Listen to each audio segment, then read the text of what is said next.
Have you ever been scrolling on Instagram aimlessly, only to find out that hours have gone by?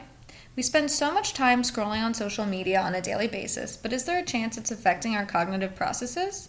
According to a 2021 survey by the World Economic Forum, the average American adult spends 2 hours and 14 minutes on social media daily. We wanted to look at the relationship between our daily screen time and attention span, so we designed a between subjects experiment using Site Toolkit. We hypothesized that individuals who log 2 or more hours on social media per day would have shorter attention spans than those with less than 2 hours. Students from the University of Colorado, family and friends of the researchers, and volunteers from social media sites like Reddit made up our sample. The age of the participants ranged from 21 to 69. There were 42 people in the final sample. Participants answered questions about their age and education level and were asked to report their daily screen time for the previous day. Participants were split into 2 groups based on their amount of screen time. Group 1 consisted of participants with 2 or more hours per day, and Group 2 consisted of those with less than 2 hours. Participants took the Sustained Attention to Response task, also known as the SART, which was created and validated by Roberts, Andrade, Badley, and Yeen in 1997. The SART presents numbers 1 through 9, followed by a mask. The participants must respond by clicking the spacebar every time they see these numbers appear on the screen except for the number 3.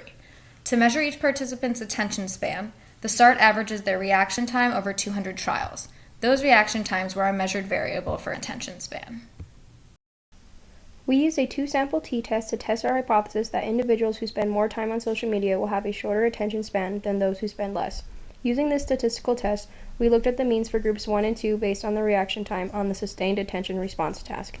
After analyzing our data, we found that participants who reported using social media for less than 2 hours per day had faster reaction times than those who spent 2 or more hours online.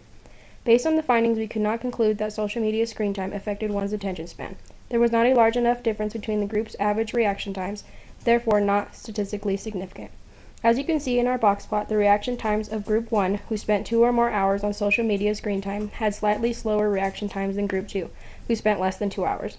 The mean results showed there is not a significant difference between conditions. Our study had many confounds, including sample size and environmental distractions during the SART that may have affected its internal validity. There were 2 major limitations in our study, one of which was an insufficient sample size, and the other was having participants self-report their screen time. Results may differ if the participants did not record their own screen time.